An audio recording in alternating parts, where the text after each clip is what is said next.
Hey les bambing, j'espère que vous allez bien, en tout cas moi ça va nickel. On se retrouve aujourd'hui pour une nouvelle vidéo sur les qualifications côté Europe de la Coupe du Monde 2022. Une grosse journée d'éliminatoire est prévue ce 9 octobre.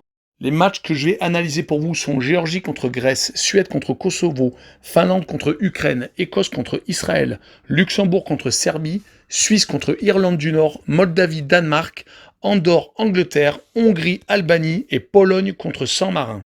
Enfin, vous en avez l'habitude maintenant, en description, vous retrouvez les 4 derniers matchs qui sont un petit peu moins importants que ceux que je vais analyser avec vous dans cette vidéo.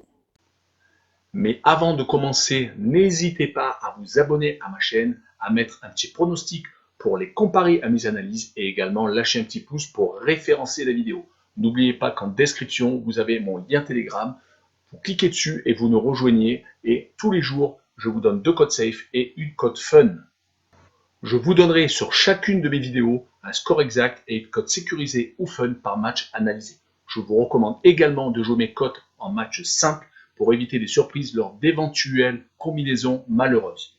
Je vous donnerai mes codes sécurisés par rapport à des away no bet, home no bet, draw no bet. Ce sera surtout des codes sécurisés donc, et également des doubles chances et des plus ou moins un certain nombre de buts. C'est parti! J'aimerais mettre en avant un nouveau partenariat avec un site d'actualité sportive où plusieurs sports sont abordés, comme le football, le basket et la NBA en particulier, le tennis, la boxe. Vous pourrez également y trouver tous les résultats de vos matchs en live score, c'est ultra complet. En tout cas, c'est là maintenant où je me rends. Et également, vous trouverez les cotes de bookmakers comme 1xBet, Interwetten, bwin, Bet365, entre autres, qui sont réactualisés en live. Franchement, allez-y, surtout que le site est en train de se lancer. Il y a également une boutique qui est présente où vous pouvez acheter des équipements sportifs et il y aura bientôt une billetterie qui sera en place où vous pourrez acheter, vendre, voire échanger des places, que ce soit de concerts ou de matchs. Et bientôt sera mis en place un jeu concours où vous pourrez gagner le maillot de votre équipe favorite, peut-être le billet du match de foot de votre équipe favorite, et également un code promo pour une grande enseigne de vêtements de sport. En tout cas, n'hésitez pas à aller en description, vous avez le lien de ce site qui s'appelle Passion Sportive et n'hésitez pas à y aller. Commençons par la Géorgie contre la Grèce. Les Géorgiens sont sur 4 défaites consécutives, toutes compétitions confondues. Ils ont commencé les qualifications pour cette Coupe du Monde par 2 défaites contre le Kosovo à domicile et surtout contre l'Espagne en Espagne, 4-0. On notera qu'au match aller contre la Grèce, ils avaient réussi à accrocher à 1 but partout, peut-être un petit peu miraculeux, mais ils sont capables d'accrocher les Grecs. Mais à domicile, c'est quand même compliqué pour les Géorgiens, car depuis 5 rencontres, ils n'ont accroché qu'une seule fois l'Estonie, sinon ils se sont inclinés à 4 reprises. Perdant contre la Macédoine du Nord, l'Arménie, l'Espagne et donc le Kosovo. C'est donc une équipe fragile à domicile que la Grèce va rencontrer, car de leur côté, les Grecs ont réalisé quand même des résultats assez intéressants en matchs amicaux et en qualification, où ils avaient réussi à accrocher à 1 but partout en Espagne et à 1 but partout en Belgique, c'était en juin 2021. Une seule défaite sur les 10 derniers matchs, toutes compétitions confondues, c'était en Suisse et c'était un match amical. On notera tout de même que sur leurs 10 dernières rencontres, ils ont donc réalisé 5 matchs nuls, et j'ai bien peur que ça amenuise leur chance de se qualifier pour cette Coupe du Monde, car dans cette poule de qualification, ils ont déjà 3 points de retard sur les Suédois, car ils ont réalisé beaucoup trop de matchs nuls. Sur 4 rencontres, ils en ont fait déjà 3. En tout cas, sur cette rencontre, je vois bien les Grecs gagner en Géorgie et je vois bien le moins de 2,5 buts sur le match. Poursuivons avec la Suède contre le Kosovo. Les Suédois avaient vraiment bien entamé leur qualification pour la Coupe du Monde, réussissant l'exploit de battre l'Espagne à domicile, mais malheureusement leur dernier déplacement en Grèce, où ils ont perdu 2-1, a jeté le doute sur peut-être leur chance d'accéder directement donc à cette Coupe du Monde. Leurs 2 prochaines rencontres avec la réception du Kosovo et de la Grèce vont vraiment être primordiales. On notera qu'ils s'étaient imposés assez facilement à l'aller au Kosovo, 3-0. Je ne vois pas donc les Suédois être inquiétés plus que ça par les Kosovars, qui ne sont tout de même pas ridicules dans ces qualifications, car ils avaient réussi à s'imposer en Géorgie, avaient accroché le point du match nul contre la Grecque, ils s'étaient juste inclinés contre les Espagnols, ce qui est tout de même un peu logique, car les Espagnols font quand même figure de favoris dans cette poule. On notera tout de même que sur les 5 derniers déplacements des Kosovars à l'extérieur, toutes compétitions confondues, ils restent tout de même sur 2 victoires consécutives, mais c'était à Malte en match amical et donc en Géorgie dans un match de qualification pour cette Coupe du Monde.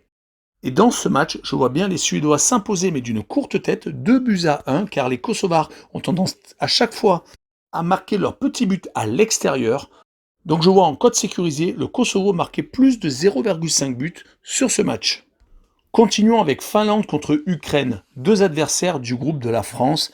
Les Finlandais avaient commencé leur qualification avec 3 matchs sans défaite, avec 2 matchs nuls en premier contre la Bosnie-Herzégovine et contre l'Ukraine, et leur victoire contre le Kazakhstan leur faisait jouer un match au sommet contre les Français. Malheureusement, ils ont perdu 2-0. Avant cette bonne série dans ce groupe de qualification, ils restaient tout de même à domicile sur des contre-performances contre l'Estonie, la Russie et la Belgique, et ils avaient réussi à accrocher le match nul contre le Pays de Galles. Ils avaient donc réussi à se remobiliser donc en obtenant ces 3 matchs sans victoire avant, bien entendu, la défaite contre la France. Ils jouent contre les Ukrainiens qui, lors de leurs 5 premiers matchs de qualification, sont sur 5 matchs nuls, assez incroyables, soit-il, avec à chaque fois des 1 but partout. Il n'y a que contre le Kazakhstan où ils ont fait 2-2. Cette deuxième place va être compliquée donc à garder car pour l'instant, tout le monde est dans un mouchoir de poche entre la deuxième et la 5e place. Chaque victoire comptera double et ce déplacement en Finlande est vraiment primordial pour les Ukrainiens.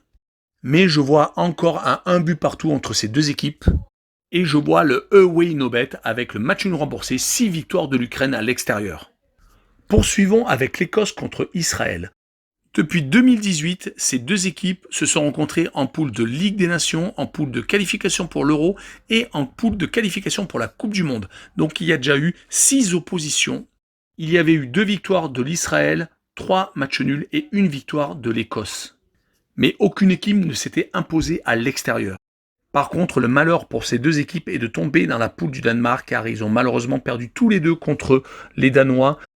Les Écossais avaient réussi à accrocher le match nul en Israël et ils avaient réussi également à battre les îles Féroé, la Moldavie et s'imposer en Autriche. Il reste donc l'outsider de ce groupe. Ils restent pour l'instant invaincus à domicile, n'ayant pas encore rencontré les Danois chez eux. Du côté israélien, cette défaite 5-0 contre les Danois lors du 7 septembre met un coup d'arrêt à leur très belle série de 3 victoires consécutives contre la Moldavie, les îles Féroé et contre l'Autriche. Ça sera sans doute le match charnière avec ce déplacement en Écosse. Si les Israéliens s'inclinent, ça va commencer à être compliqué et les Écossais auront pris une grosse option. C'est pour cette raison que je vois un but partout entre les deux équipes et je vois les deux équipes marquées. Poursuivons avec le Luxembourg contre la Serbie. Les Luxembourgeois étaient autrefois une équipe où on savait que 3 points étaient quasiment acquis. Maintenant, ce n'est plus la même chose. Depuis le début de ces qualifications, ils ont tout de même réussi l'exploit de s'imposer 2 fois contre la République d'Irlande et contre l'Azerbaïdjan. Malheureusement, ils se sont inclinés contre les 2 favoris du groupe, c'est-à-dire à domicile contre le Portugal et en Serbie 4-1. Le dernier espoir qui leur reste va être dans ce match contre la Serbie à domicile. Mais les Serbes de leur côté ne vont rien lâcher, ils sont toujours invaincus dans cette poule, ayant même accroché le Portugal à domicile.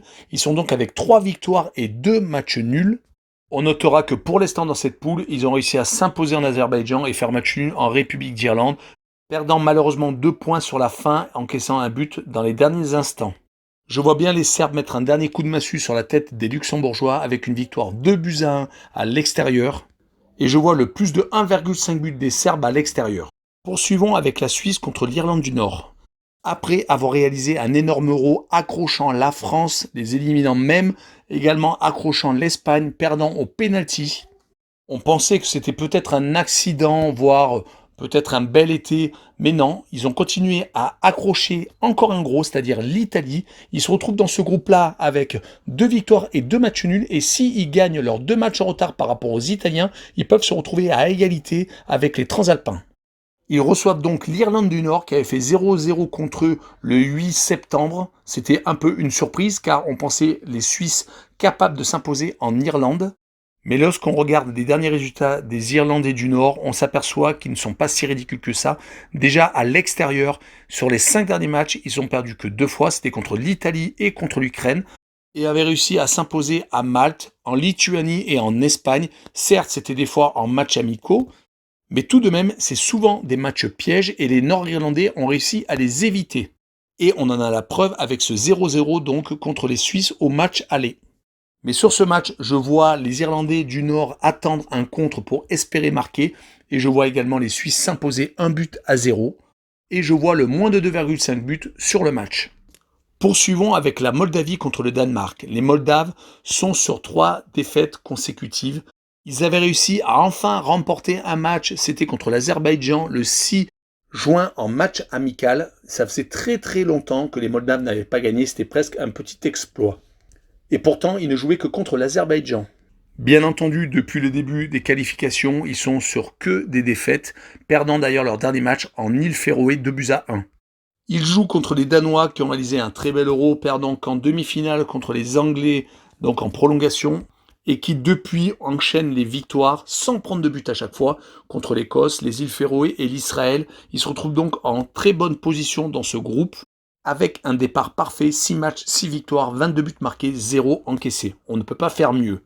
Je vois sur ce match une victoire des Danois 3-0 et je vois les deux équipes ne pas marquer. Continuons avec Andorre contre l'Angleterre. Andorre est un peu dans la même situation que la Moldavie. Ils viennent de gagner un match contre San Marin le 2 septembre. Ça faisait très longtemps qu'ils n'avaient pas remporté un match. Ils sont tout de même quelquefois à 2 doigts d'accrocher un très gros résultat comme en Hongrie où ils perdent que 2-1 le 8 septembre. Mais en général, malheureusement, quand ils jouent contre des grosses nations, c'est assez compliqué. Ils arrivent tout de même à mettre les barbelés et à éviter de prendre des grosses claques. Mais comme contre le Portugal le 11 novembre en match amical, ils avaient pris 7-0. Mais ça dépasse rarement les 3 ou 4 buts d'écart.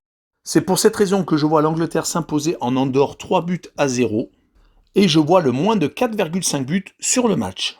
Poursuivons avec la Hongrie contre l'Albanie. Les Hongrois ont commencé leur qualification en battant les toutes petites équipes, San Marin, Andorre 2 fois, mais malheureusement leur défaite en Albanie leur a montré qu'ils n'étaient pas au-dessus d'un accident, car les Albanais sont tout à fait capables d'accrocher n'importe qui. C'est dommage pour les Hongrois qui avaient réalisé un très bel Euro avec le partage des points contre la France et surtout contre l'Allemagne. Mais le fait de se retrouver dans une poule où il y a la Pologne et l'Albanie comme outsiders, il va falloir vraiment réussir à remporter ce type de match et il va falloir absolument que les Hongrois battent les Albanais chez eux. Côté albanais, ils ont vraiment fait le maximum pour se retrouver encore dans la course, pour se qualifier. Ils ont battu les petites équipes et ils ont réussi l'exploit donc de battre les Hongrois chez eux. Il reste malheureusement des défaites contre l'Angleterre et contre la Pologne, qui montrent malheureusement qu'ils ont encore beaucoup de chemin à parcourir pour se qualifier pour une des premières grosses compétitions de leur histoire.